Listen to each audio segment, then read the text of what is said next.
dear representatives of the national patient associations, and also general public who is interested in these issues of cirrhosis and the research that is done on liver patients.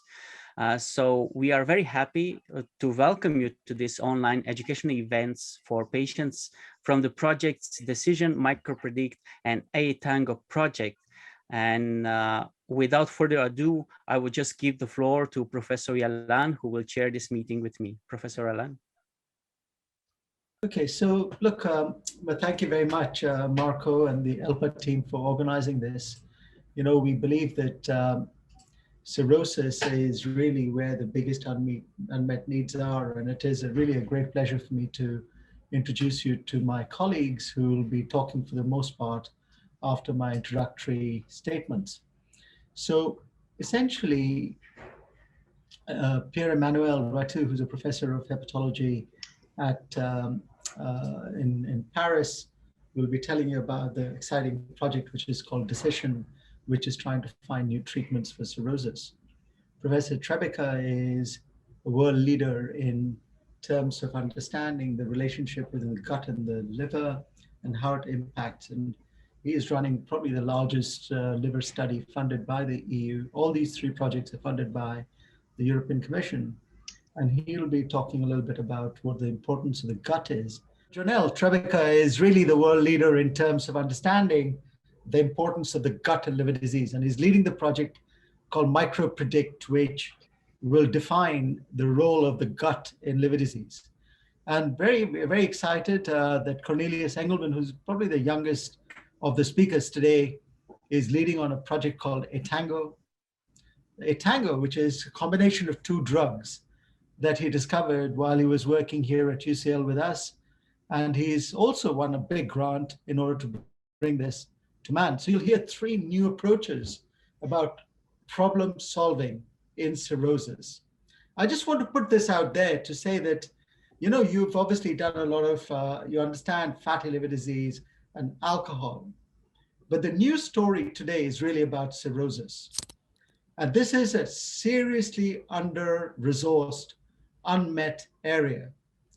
Just to give you highlight numbers, you know, 844 million people study with chronic liver disease, but of these, 2 million people die each year.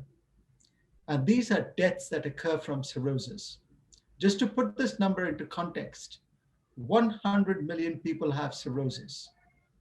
10 million people have decompensated cirrhosis. And what is really frightening to us, it must be frightening to you as patients, representatives, is that mortality has remained unchanged for the last 30 years, because the only treatment we have is liver transplantation, which is available to very few. So people are dying from cirrhosis, and we need to start to think about how we reduce these deaths. And just to give you an instance, that in the last 30 years, there are only 2 new drugs that have been discovered. And these are not new drugs. They've been repurposed. The first is rifaximin, which is an antibiotic. It can't be very good for you. Ocaliva is used for primary biliary cholangitis, costs $75,000 for a year and does not improve mortality. So we are working in an area with very few treatments. And this is, you know, big problem for us. So just to give you a number that when a patient, cirrhosis occurs after 20 to 30 years of injury. It can occur in patients with any cause of liver disease. Doesn't matter whether hepatitis C or B or alcohol or fat, they all culminate into cirrhosis. And when cirrhosis occurs after 20 to 30 years of injury, 50% of these patients will decompensate, develop one liver-related complication in 5 years. And once they develop this complication, 50% will die in the following 5 years. So the clock starts with cirrhosis. And at this present time, we have no treatments to prevent these complications. We have no treatments to prevent progression. So that's a massive unmet need, which we need to try and solve together. And Decision, ATango, MicroPredict are moving in the right direction, but we need more young people to help do the science and develop new therapies. So one such group that is addressing cirrhosis, and this is a couple of words about European Foundation for the Study of Chronic Liver Failure. This is an organization that I'm now the scientific director for, and all these projects are being coordinated by European Foundation of CLIF. And as you can see here, our mission is really to improve the lives of patients with cirrhosis, not only the quantity, but also the quality. That is a key metric. How are we going to do that? We're going to do that by partnering with the best hospitals in the world. We have 170 centers distributed around the world that are starting to study cirrhosis. We are very well distributed in gender matching. We are very collaborative, and with Marco and the ELPA team, we have started to build those collaboration that brings the patients in to tell their stories. This just gives you a little sense for the kind of studies we do. We have large number of participating hospitals. We recruit a large number of patients in our trials to give them the benefit from the drugs and devices that is being developed. We collect a lot of samples so we can study them to better understand the disease. And these are the different projects that are running in CLIF at the moment. The two new ones that are not on this slide yet is a project called CHANCE, which is focused on liver transplantation, and ETANGO, which you'll hear about today, which is focused on building this new drug for these patients. So I'm going to stop there, hand back to Marco to introduce the speakers, and we can take some questions at the end of each of these talks as we move forward. So thank you very much. So thank you very much, Professor Yalan, for this really, really good introduction and scope of the activities that we do. From a patient side, we do understand that this is an extremely important issue. And I just want to stress one thing that is maybe not stressed enough. We are talking about ACLF. So we are talking about patients whose chances are really small, really relatively in a small range, what is there to do.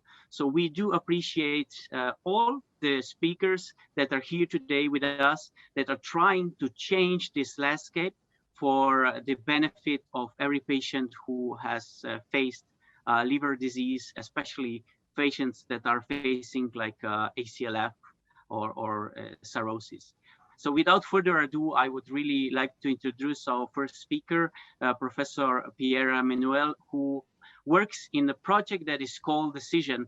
And one thing when we, prior to the start, it's a unique opportunity to see three big projects presented in one event. This is something that was never done before.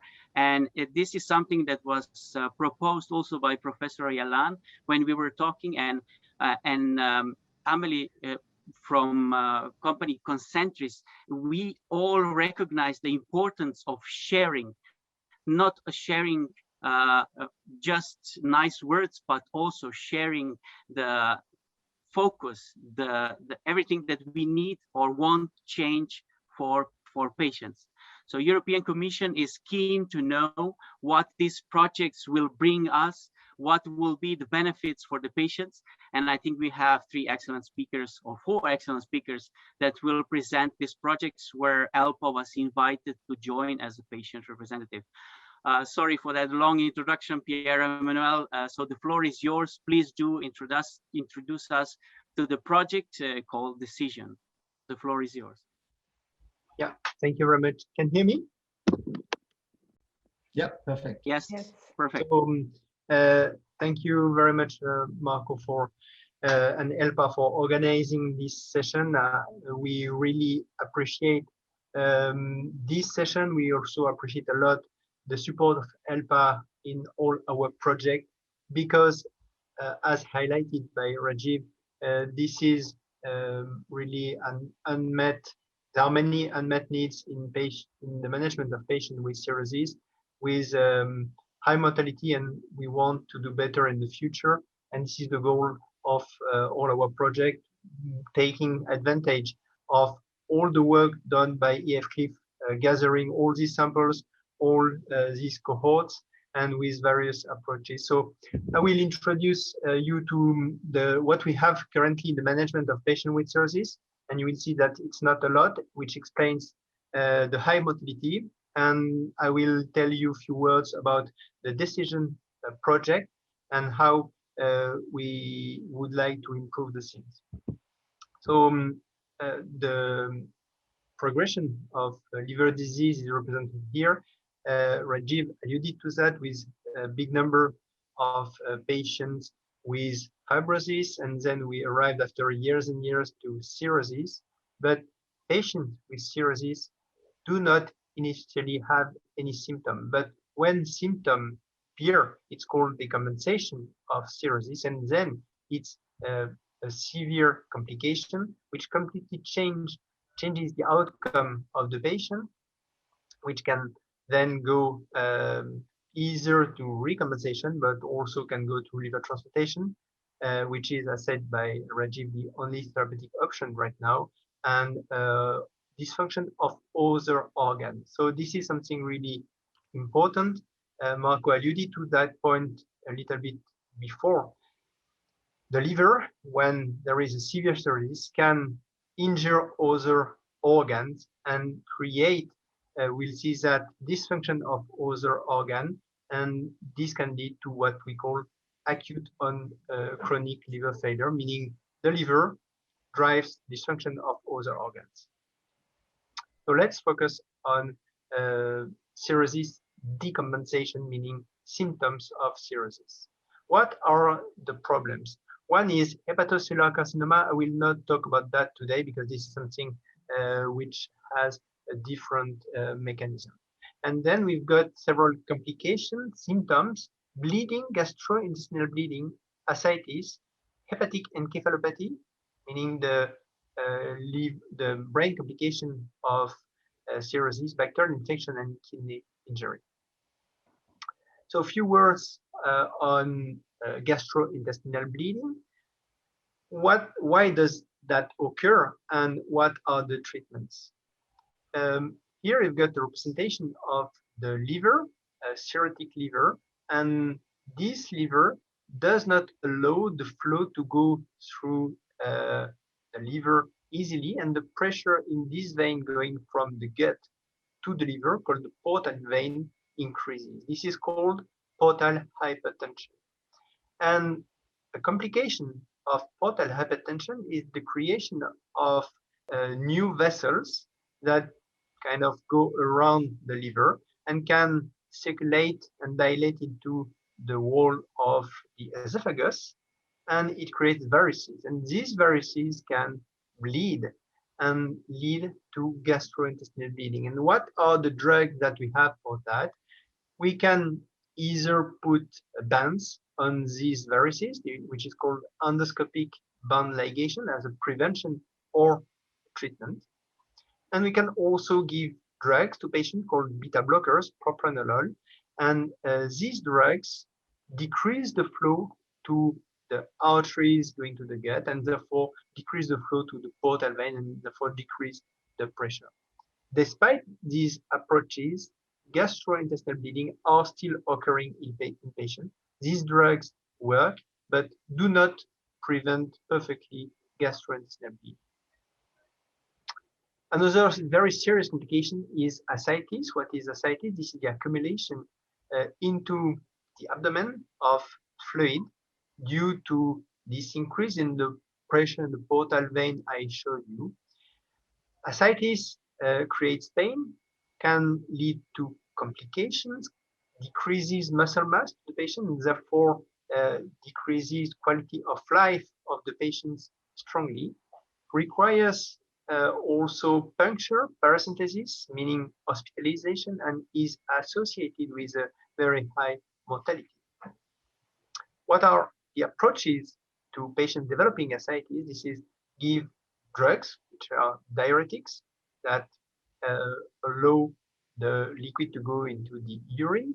The thing is that it's not sufficient in certain patients and can lead to side effects, including kidney failure or hyponatremia. Paracentesis is an option, but it creates, of course, discomfort, and it requires hospitalization and can lead to complications. One possibility also can be in certain settings tips. What is tips? You've got here an example, again the liver, again the portal vein with the increased portal pressure associated with cirrhosis. And tips, this is this kind of stent that goes between the hepatic vein and the portal vein and dramatically decrease the pressure in the portal vein, and it's associated with a good efficacy on ascites, a good efficacy on the risk of bleeding, but is associated with complication including hepatic encephalopathy, because the liver normally clears toxic from the blood, and if you've got these tips, then the clearance is decreased, and these toxics, including ammonia, can go to the liver and decrease can go to the brain and decrease brain function. It leads me to this complication, hepatic encephalopathy, that can present as a change in behavior of the patient at initial stages, reduced mobility, and also change in sleep, and can go to confusion and coma. And we do not have many options for this complication. The options target the gut with lactulose that aims at increasing bowel movement and changing microbiota. And from that, you understand why Lionel is interested in microbiota, meaning bacteria in the gut. And again, changing these bacteria using a non-absorbable antibiotic called rifaximin. But again, these drugs are not perfect, and hepatic encephalopathy can recur. Bacterial complication, bacterial infection is a very severe complication of cirrhosis and can lead to other complications. And we've got antibiotics that we can give in certain circumstances as a prevention. For instance, in case of ascites in specific cases, or in case of gastrointestinal bleeding. Otherwise, when infection occurs, we need to give antibiotics, in certain cases, albumin also. But if these antibiotics are given a little bit late, or in some patients, there is no response, and it can lead to death. Acute kidney injury is another example of the link between the liver and other organs. This is a very severe complication of cirrhosis, acute kidney injury.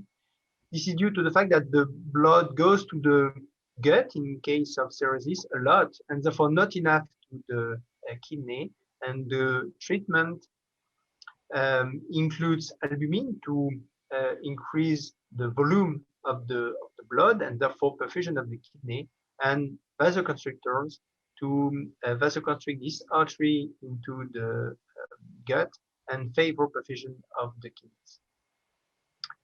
So from that, you understand that there are many complications associated with cirrhosis decompensation, and this decompensation can lead to dysfunction of other organs, and new therapeutic approaches are needed. Currently, we treat the triggering factor if we identify the triggering factor. Otherwise, we just give treatment to treat the complications. And what we would like in the decision project, that is a project coordinated by the European Foundation for the Study of Chronic Liver Failure, is to identify a specific group of patients, therefore stop doing the same treatment to all patients, but identify a specific population of patients with cirrhosis to provide them with a personalized management. How to do that? In this project, our goal is to provide a better understanding of the pathophysiology of acute decompensation of cirrhosis. In other words, understanding how it works, how this cirrhotic liver can lead to acute kidney injury, can decrease brain function, and decrease arterial pressure.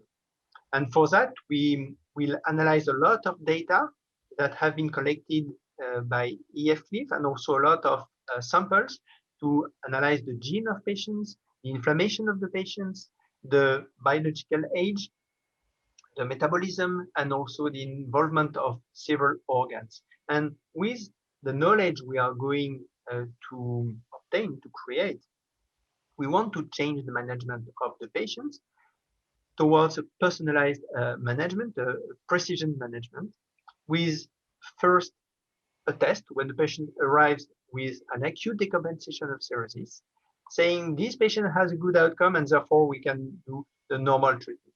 But this patient has a poor outcome, and then we have a second test saying he could respond to the combination of drug we are going to identify, and if yes, we give this patient this combination. If not, he should be considered for an aggressive approach like a liver transplantation.